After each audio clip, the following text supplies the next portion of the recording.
Sometimes I wonder if I'm the only one who sees how twisted this all is. Everyone keeps telling me to be the bigger person, but they didn't see what I saw. They didn't hear what I heard. I've been holding the secret so tightly my hands are shaking. And once I say it out loud, there's no turning back. I was 36 when my entire life got turned inside out, and it all started with my wife walking through the front door one quiet Thursday evening, mascara smudged and eyes full of tears. Real tears. Not the crocodile kind. She told me this heartbreaking story about a distant cousin of hers, someone I'd never even heard of in the 8 years we'd been married, who was supposedly spiraling because of addiction. According to her, this cousin had just given birth and was about to lose her baby to the foster system unless we stepped in. She grabbed both my hands and whispered, "We can't let an innocent child end up alone in the system. She's family. Please, can we at least think about it?" And look, I'm not made of stone. The idea of a newborn going through that crushed me. But at the same time, something about the timing felt wrong, like puzzle pieces that didn't quite fit. My wife had never mentioned having a cousin 3 states away. Not once. Not even a stray family photo, nothing. So I asked, "When did you last see her?" She shrugged, like it was nothing. "Oh, forever ago. Some family reunion when I was 20. But that shouldn't matter, right? The baby matters." And I'll admit, I hesitated. Adoption is a lifetime commitment, not some impulse decision you make over takeout dinner. I told her we needed to slow down, maybe get more information, maybe meet this cousin before agreeing to anything. That's when she snapped. Not violently, just this panicked, sharp edge I'd never heard before. "There isn't time. The state's already involved. It's now or never." That should have been the moment I stepped back. Red flags were practically waving in my face like a marching band, but I ignored them because, well, grief does weird things to people. We'd had 3 miscarriages in 5 years. Every one of them ripped a piece out of us, and I honestly thought maybe this was her way of holding on to hope. For the next week, she was relentless. She brought home brochures about kinship adoption, showed me pictures of this tiny baby wrapped in a hospital blanket, even had her mom call to support our choice. She was glued to her phone, constantly stepping outside for calls with the social worker, pacing the yard like an expectant parent. Then one night, she just broke apart in front of me, sobbing so hard she could barely breathe. She said losing our own pregnancies made this feel like a second chance. And when she said that, something in me cracked. So I said yes. And the relief on her face happened too fast. Like she'd been holding her breath for months. Once we agreed, the whole process moved bizarrely smoothly. The cousin signed over her parental rights almost instantly. We never met her, my wife claimed she was too ashamed to face us. Within 3 weeks, the baby arrived. 3 weeks. I barely had time to build a crib. And from day one, my wife acted like she'd been raising babies her whole life. No awkward fumbling with bottles, no nervousness, no first-time parent panic. She named the baby before I even had a chance to weigh in, just woke up one morning and announced it. I let it slide. But the baby, man, she looked exactly like my wife. Same eye color, same tiny chin. My mom even joked about funny genetics at dinner. My wife turned white and changed the subject so fast it gave me whiplash. That's when my brain started connecting dots I didn't want connected. Her phone was now permanently locked. She'd slip into the garage to take calls. She'd rush to the mailbox like she was intercepting classified documents. And then one night, the night everything finally clicked, the baby woke up crying at 2 a.m. I got up to feed her, and while the bottle was warming, I was just staring blankly at the kitchen tiles, replaying the last year in my head. Something I'd buried suddenly surfaced. About 10 months earlier, my wife had spent 2 weeks visiting her sick aunt. When she came home, she was different, closed off, distant. We barely touched each other for months, which she blamed on depression and work stress. 10 months. This baby was 3 months old when we adopted her. My stomach dropped. My hands were shaking so badly I almost dropped the bottle. No, that's impossible, right? I whispered to myself. But the thought wouldn't leave. The next morning, while my wife took the baby out for errands, I drove straight to the pharmacy, bought a DNA kit, and brought it home. Swabbed the baby during a diaper change, yanked my wife's toothbrush from the bathroom, and mailed everything off with rush processing. And then I waited 10 days. 10 days of pretending everything was normal while my insides twisted like a rope. When the results hit my inbox, I opened them in my car on my lunch break. Maternity probability, 99.98%. I sat frozen, staring at the screen until the text blurred. My wife hadn't adopted a baby. She'd given birth to one. Behind my back. And if that was true, then who the hell was the father? There was no cousin. No struggling addict. The whole story was a fairy tale built on top of lies. I called my friend, a divorce attorney, who told me to document everything and keep calm until I had a plan. So that night, while she slept, I quietly searched through her things. In her nightstand was an old phone, powered off. I charged it in the garage so she wouldn't notice. When it finally lit up, everything made sense. Months of messages between her and a man she described as an old friend. I recognized the name, her college boyfriend, the one she supposedly hadn't spoken to in years. The texts told a different story.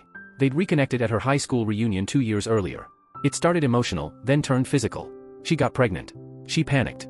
And that was only the beginning. Update 1. It's been 2 weeks since I detonated the truth, and honestly, I'm still shocked by how far my wife, well, soon-to-be ex-wife, has been willing to go. The level of entitlement? It's almost impressive in a disturbing, documentary-worthy kind of way. The minute I served her the paperwork, she went into full meltdown mode. That first night alone, she called me over 50 times. My voicemail turned into a chaotic mixtape, one message full of ugly sobs, the next one screaming about how I was abandoning a helpless baby, then right back to begging me to come home. I responded once. One text. Speak to my lawyer. That's it. The next morning, she stormed the hotel I was staying at. Front desk rang my room, breathless, telling me she was in the lobby demanding to see me. I told them I wasn't taking visitors. She immediately launched into a whole crying spectacle, loud enough that guests were staring, until the staff told her they'd call the police if she didn't calm down. She finally left. Then her mother took her turn. She called me, voice already cranked to 11, shouting about how I was destroying the family and punishing an innocent child. I kept my voice even. Your daughter cheated. She lied about literally everything. And the baby? She already has a father. He's just not me. Her mom tried that familiar guilt trip tone. She made a mistake. She's trying to fix it. By committing fraud? I said. That's your definition of fixing it? She ran out of arguments after that and just started throwing insults. I hung up. Next came my wife's sister, sending a huge text about forgiveness and what Jesus would want. I'm not even religious, straight deleted it. But that wasn't the end. Oh no. That was just the warm-up act. My wife actually filed an emergency court motion claiming I couldn't abandon the baby financially because I'd already started the adoption process. Her lawyer tried to argue that I had taken on parental responsibility. My attorney dug into that like it was free dessert. He explained to the judge that the entire adoption had been built on lies, that I had signed every paper under false pretenses, thinking we were helping a relative's child, not taking in my wife's affair baby. The judge looked like he wanted to throw his pen at a wall. He shut down her argument immediately. No financial obligation, he ruled. Then my wife's lawyer tried to pull the "but he bonded with the baby" card. And the judge literally sighed and said, "That's not how paternity works." I almost laughed. Then she moved on to the manipulation phase. She hopped on social media and went full martyr, posting vague, tear-soaked paragraphs about how some people walk away when family needs them and true character shows in hard times. Her friends jumped right in, calling me heartless, abandoning my family, blah blah blah. I stayed silent. My lawyer told me, give her rope. She'll hang herself with it. He was right. A few days later, she escalated. She sent our mutual friends the DNA results, but only the portion that proved she was the baby's biological mother. She left out the entire part where she cheated, hid a pregnancy, lied to me, and faked the adoption. So naturally, people assumed I'd left her simply because she'd had a baby. Suddenly I was the villain, the husband who bailed on his wife after childbirth. That was the breaking point. I posted once. Only once. Screenshots of her messages with her ex. The affair. The dates. The part where she admitted the whole cousin story was made up. The DNA results. Everything. And I wrote a single caption. For anyone seeing half the truth, my wife had an affair, hid the pregnancy, secretly delivered the baby, and fabricated an adoption story to trick me into raising her affair child. I discovered it through a DNA test. Divorces for adultery and fraud. I tagged everyone who'd been trash-talking me. The fallout was instant. Her wave of support evaporated in minutes. People turned on her so fast it was like watching a stampede change direction. Comments on her original posts flipped from "stay strong" to "you lied about everything" and "this is unhinged." Someone even wrote, "If I were him, I'd divorce you too." She deleted all her social media that night, but she still hadn't hit rock bottom. Oh no. The next morning, my boss called me. Apparently, my wife had phoned him and claimed I was having some kind of extreme mental breakdown. Tried to get me suspended or even fired. My boss asked, "Is everything okay at home? Your wife called HR too." I explained. Briefly. He went silent for a full 3 seconds. Then said, "Right, don't worry about it. We'll document this. She won't be contacting the office again." Turns out HR had already flagged her calls as harassment. But the craziest call came later. The wife of my wife's affair partner rang me, shaky voice, trying to hold it together, wanting to know if what she'd heard was true. I confirmed. Sent her the screenshots. She whispered, "Thank you," and hung up. Later I found out she confronted her husband. He tried to deny everything. She kicked him out anyway. Now he blames my wife for blowing up his life. My wife tried calling me after that, sobbing, screaming that I had destroyed his marriage. I finally answered. "No. You did that. You both did. Actions have consequences." She yelled, "He's threatening to take the baby from me." I said, "Best of luck to him. Not my issue." "You're heartless." "I'm protecting myself from a liar," I said. "That's not heartless. That's self-preservation." Then I hung up and blocked her again. And yet, she still wasn't done. Her lawyer filed another motion, demanding temporary spousal support because she had given up her career to raise our child. Except, she worked full-time until the baby arrived. And the baby wasn't ours. My attorney unleashed art in written form. He brought up the affair, the fraud, her employment history, the whole ugly truth. The hearing is next week, and my lawyer says we're on solid ground. Meanwhile, I've been in therapy, trying to wrap my head around everything. Betrayal on this level does something to your brain, like it rearranges the wiring and leaves static behind. And the baby? God. That part hurts more than I ever want to admit. I fed her, rocked her to sleep, learned her little noises. For 6 months, I was her dad. But she was never mine. And staying? Staying would have meant accepting a lie so big it would have swallowed me whole. I know some people think I'm cold for walking away from the baby. Maybe I am. Or maybe I'm choosing survival over self-destruction. Because raising another man's affair child with a woman who built her life on lies? That's not being a good guy. That's a slow motion death. And I refuse to die like that. Update 2. It's been 3 months since my entire life blew apart, and we're finally, on the edge of wrapping up this divorce. But let me tell you, the entitlement levels my ex reached before we got here? Absolutely unhinged. Cartoon villain levels. I still can't believe some of the things she tried. Right after she lost the motion for spousal support, she pivoted into full psychological warfare. Suddenly, she started, accidentally, FaceTiming me. Always at strategic moments. The baby crying in the background. My ex looking tired and overwhelmed, like she just happened to dial my number while soothing an infant who wasn't even mine. Then came the voicemails, the baby cooing, babbling, tiny noises meant to stab straight through my chest. Emails started showing up too. Photos of the baby I once thought I'd raise. Captioned, "She misses her daddy." I blocked her everywhere. Phone, email, social media, everything. Then she tried using her affair partner as a weapon. Apparently she convinced him that I was planning to expose him to the world. Joke's on him, because I'd already sent everything to his wife and washed my hands of the guy. But he didn't know that. So I get these angry messages from him, threatening me, telling me to keep his name out of my mouth, saying he had lawyers watching me. I forwarded every message to my attorney. She sent him a cease and desist so sharp it could have sliced a steak. He stopped instantly once he realized I had timestamps, screenshots, the whole paper trail. But my ex's family, oh, they doubled down like it was a group project. Her dad, a man I'd heard from maybe 3 times in 8 years, suddenly wanted to talk man to man. Against my better judgment, I agreed. We met at a local coffee shop. He didn't even order anything. Just jumped straight into guilt tripping. "That baby needs a stable home," he said. "You're really going to let your pride destroy her future?" "The baby isn't mine," I said calmly. "Your daughter cheated. She lied. She committed fraud. Mistakes happen," he fired back. "No one's perfect. You're not perfect either." I leaned forward. "I've never had an affair. Never faked an adoption. Never tricked someone into raising a child that wasn't theirs. So yeah, actually, I am better than that."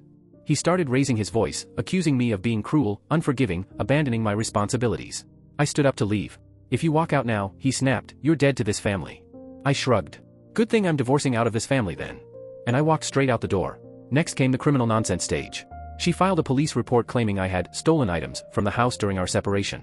Meaning, she reported me for taking my own laptop, my own clothes, my own personal documents, things I'd bought years before we even considered adopting a baby. So one night, 2 officers knocked on my hotel door. I thought I was getting swatted. They asked about the items.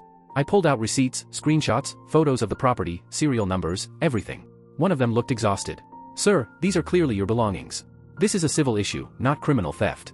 They made a note and left. But now it was documented that she tried to weaponize the police.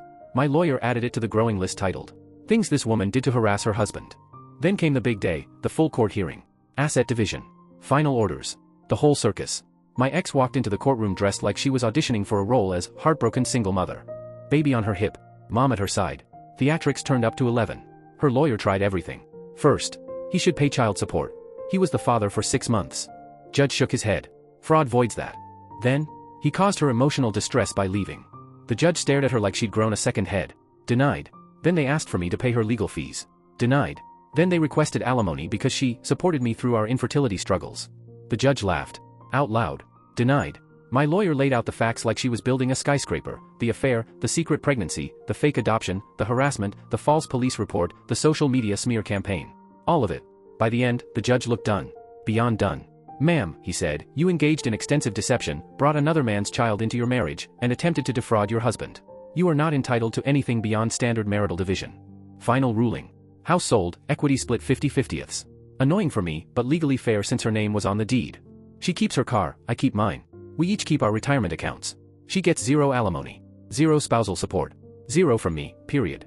I get reimbursed for adoption-related expenses and baby costs from the 6 months I was duped. She pays her own legal fees. A restraining order was granted, strict no contact. Divorce becomes official in 30 days, pending the sale of the house. Her face when the judge read the ruling? I'll never forget it. Shock, then rage, then this hollow look like she couldn't comprehend that her manipulations weren't working anymore. Outside the courtroom, her mom tried one last swing. She stormed up to me. "You happy now?" she yelled. "Are you proud of ruining her life?" "She ruined her own life," I said. "I just stopped letting her ruin mine. That baby deserves a father. So tell her to call the real one," I said. "I'm done." And I walked away while her mom shouted about karma echoing down the courthouse steps. And speaking of the real father, his life fell apart too. His wife divorced him, took primary custody, and now he's paying alimony and child support. I heard through mutual acquaintances that he's bitter and blames one mistake for destroying everything. Funny how people call it one mistake only after it catches up to them. And then, because she couldn't contact me directly due to the restraining order, she mailed a handwritten letter to my parents' house. Pages long. Apologizing. explaining, wishing, crying on paper. She ended it with, "Our daughter will always have your last name." A reminder of what we were. That one hit different. I hadn't realized she'd put my last name on the adoption paperwork. My lawyer says I can petition to change it. Legally, I have grounds. But honestly, I don't have the energy for that battle. The kid didn't choose any of this. She can keep whatever name she ends up with. Not my fight anymore. Not my family. Not my problem. Not my circus. Not my monkeys. Final update. 2 weeks ago, the divorce officially went through. Yesterday, the house sale closed. And just like that, everything that tied me to my ex is gone. No dramatic finale. No final screaming match. Just a couple of signatures, a wire transfer, and silence. Honestly, the whole settlement felt weirdly anticlimactic after months of chaos. The judge had already decided everything in the last hearing, so all that was left was dividing the proceeds from the house. After paying off the mortgage and fees, we each walked away with around $85,000. Not life-changing money, but enough to breathe again. Enough to start from zero without drowning.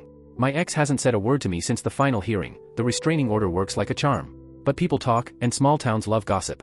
So I've heard bits and pieces. She's back living with her parents. They help with the baby while she works full-time. And from what I hear, it's not peaceful. Her father apparently lectures her daily about choices and consequences. Her ex, the father of the baby, made it clear through his lawyer that he wants nothing to do with the child. He offered to voluntarily relinquish parental rights, but only if she didn't go after him for support. She didn't. So she's raising a child completely on her own, in her parents' house, with 2 resentful adults watching her every move. And her old friend group? Gone. People don't rally behind someone who lied that big. Turns out credibility is hard to rebuild once you torch it. Her affair partner's life fell apart too. His wife divorced him, moved out of state with their kids, and he ended up losing his job. His company apparently prides itself on family values, and having a secret baby with another man's wife didn't look great on his annual review. Last I heard, he's miserable and blames one mistake for ruining everything. One mistake. Yeah, sure. Meanwhile, I've been rebuilding from the ground up. I moved into a modest apartment, nothing flashy, but the moment I turned the key, it felt like freedom. Clean slate. No emotional ghosts lurking in the corners. Therapy has been doing heavy lifting these past few months. I'm working through the betrayal, the trauma, and honestly, the grief. Because yes, it is grief for the marriage I thought I had, the future I imagined, the version of my wife I believed existed. And grief for the baby I thought was ours, the one I held at 3 a.m., the one I rocked to sleep, the little girl who smiled at me like I was her whole world. My therapist said, feeling attached doesn't make you weak. It makes you human. She's right. But it doesn't change the truth. That child was never mine. I told my therapist something the other day that surprised even me. The betrayal wasn't the hardest part. The hardest part was realizing she watched me fall in love with a baby while hiding the proof of her affair in plain sight. Some people still call me cold. Heartless. My coworker said, but you were her dad for 6 months. Doesn't that mean something? It does mean something. It means I bonded with a child I was tricked into believing was my daughter. But context matters. I'm not a villain for refusing to raise another man's affair baby. I'm a man who chose not to build a life on top of someone else's lies. My buddy's wife said it best. You didn't abandon a child. You stepped out of a con. That helped more than I expected. Dating again? Yeah, that feels impossible right now. Trust feels like an artifact from an ancient civilization, something I vaguely remember but couldn't recreate if I tried. But I'm working on myself. Taking small steps. Focusing on things I enjoy. I've even gotten into woodworking. The apartment complex has a workshop, and now I'm making shelves and stools like some middle-aged Pinterest dad. It's strangely calming. My parents have been my anchor. My mom checks in every week. My dad took me to a basketball game last month. Didn't mention the divorce once, just hung out with me like everything was normal. I didn't realize how much I needed that. I ran into one of my ex-wife's friends at the grocery store recently. She looked like she'd seen a ghost. Tried to duck into the cereal aisle to avoid me. I let her go. Not worth the energy. Her sister apparently posted some vague nonsense about forgiveness on social media, didn't tag me, but she might as well have. I don't care. These people's opinions mean nothing now. The truth is written in legal records and court transcripts. That's enough for me. Sometimes, and I hate admitting this, but sometimes I wonder how the baby is doing. If she's growing well, teething, hitting those little milestones. Then I shut it down. Hard. Because that path leads nowhere good. She isn't my daughter. She never was. Those 6 months were built on lies. They don't get to count. If I let them count, I'll never move forward. My lawyer emailed the final bill last week. Total cost, around $15,000. And honestly? Worth every penny. Could have been worse. I could have discovered all this years down the line. Or after having my own kids with her. Or after sinking decades into a marriage with someone who could lie straight to your face without blinking. Someone asked me recently if I regretted doing the DNA test, like maybe ignorance would have been easier. No. Absolutely not. A comfortable lie is still a lie. And if you stay in it long enough, it becomes a coffin. I'd rather face the ugliest truth than live in a padded fantasy forever. So where am I now? Honestly? I'm okay. Not amazing. Not falling apart. Just okay. Some days are heavy. Some days I wake up angry. Some days I'm sad about the life I imagined and will never get back. But I'm moving forward. One day at a time. My ex made her choices, cheating, lying, fabricating an entire adoption, dragging me through months of emotional hell. And I made mine, leaving, setting boundaries, protecting myself. She's living with the fallout of her actions. I'm living with the fallout of choosing my own self-respect. That's how this ends. Not with a plot twist. Not with reconciliation. Just consequences, the real, lasting kind. She wanted the affair, the secrecy, the baby, and the stability of a husband she thought would never question her story. But reality stepped in. And me? I'm still here. Still standing. Still rebuilding. Life isn't great yet, but it's better. And better is enough for now. The rest? The rest will come in time.